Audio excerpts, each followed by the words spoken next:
जय श्री हरि। चैत्र मास के इस पावन कथा श्रृंखला में आज हम प्रवेश कर रहे हैं 11वें अध्याय में। पिछले अध्याय में हमने दान और स्नान की महिमा सुनी थी, लेकिन आज का अध्याय आपके जीवन के दृष्टिकोण को बदल देगा। आज हम जानेंगे कि भगवान को प्रसन्न करने का सबसे सरल और सबसे शक्तिशाली मार्ग क्या है। क्या आपने कभी सोचा है कि एकादशी का व्रत इतना प्रभावशाली क्यों माना जाता है? चलिए श्री सूत जी महाराज के मुख से इस दिव्य कथा का श्रवण करते हैं। श्री सूत जी कहते हैं, हे ऋषियों, राजा अम्बरीश ने जब देवर्षि नारद से पूछा कि भगवान, कलयुग के प्राणी जो अल्पायु और कम शक्ति वाले होंगे, वे मोक्ष कैसे पाएंगे, तब नारद जी ने उन्हें एकादशी व्रत का महत्व समझाया। नारद जी कहते हैं, राजन, व्रत का अर्थ केवल अन्न का त्याग नहीं है, बल्कि अपनी 10 इंद्रियों और एक मन को भगवान में लगाना ही एकादशी है। सौनकादि ऋषियों ने पूछा, हे सूत जी, आपने दान, स्नान और यमलोक के कष्टों से बचने के उपाय बताए, पर वो कौन सा व्रत है जो बिना किसी कठिन तपस्या के केवल श्रद्धा मात्र से यमराज के बही खाते से नाम काट देता है? सूत जी मुस्कुराए और बोले, ऋषियों, वो है एकादशी का व्रत। ये व्रतों का राजा है। नारद जी ने राजा अम्बरीश को बताया था कि चैत्र मास की एकादशी मोक्ष का सबसे सुगम द्वार है।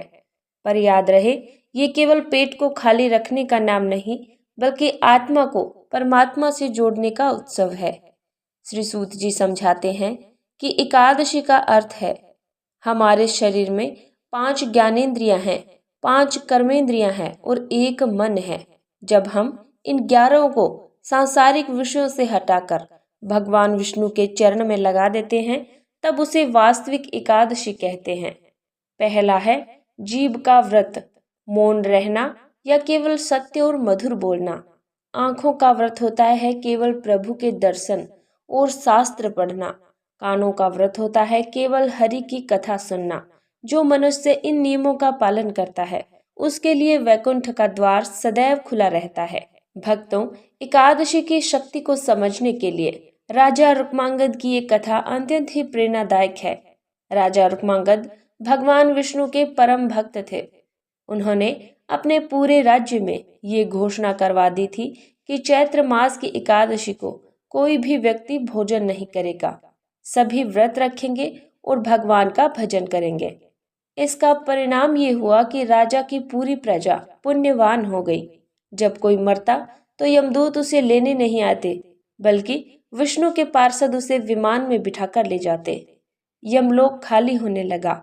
यमराज चिंतित होकर ब्रह्मा जी के पास गए। ब्रह्मा जी ने राजा की परीक्षा लेने के लिए मोहिनी नाम की एक अत्यंत सुंदर स्त्री को पृथ्वी पर भेजा। मोहिनी ने राजा को अपनी सुंदरता के जाल में फंसा लिया। राजा ने उसे वचन दिया कि वह उसकी हर बात मानेंगे। अब एकादशी का दिन आया। मोहिनी ने कहा, राजन, यदि आप मुझसे प्रेम करते हैं तो आज व्रत न रखें और मेरे साथ भोजन करें। अब राजा संकट में पड़ गए। एक तरफ वचन था और दूसरी तरफ धर्म। राजा ने कहा कि देवी, मैं अपना राज्य दे सकता हूँ, अपना शीश काट सकता हूँ, पर एकादशी का व्रत नहीं तोड़ सकता। फिर मोहिनी ने शर्त रखी, तो अपने पुत्र का वध कर दो। राजा का धर्म इतना अडिग था कि वे अपने पुत्र की बलि देने को तैयार हो गए, पर एकादशी नहीं छोड़ी। तभी साक्षात भगवान विष्णु प्रकट हुए और उन्होंने कहा कि रुक्मांगद, तुम्हारी भक्ति ने मुझे जीत लिया है। राजा और उनकी पूरी प्रजा को सशरीर स्वर्ग प्राप्त हुआ। श्री सूत जी कहते हैं कि हे ऋषियों, चैत्र मास की एकादशी के दिन जो व्यक्ति उपवास रखकर भगवान के केशव और माधव स्वरूप की पूजा करता है, उसके पूर्वज भी तृप्त हो जाते हैं। एकादशी के नियम 10वीं से ही शुरू हो जाते हैं। 10वीं के दिन सात्विक भोजन और ब्रह्मचर्य का पालन करें। एकादशी के दिन निराहार या फलाहार रहकर रात में दीपदान करें, जागरण करें और द्वादशी पर ब्राह्मणों को दान देकर व्रत का पारण करना सबसे शुभ बताया गया है। भक्तों, श्रद्धा में ही शक्ति है।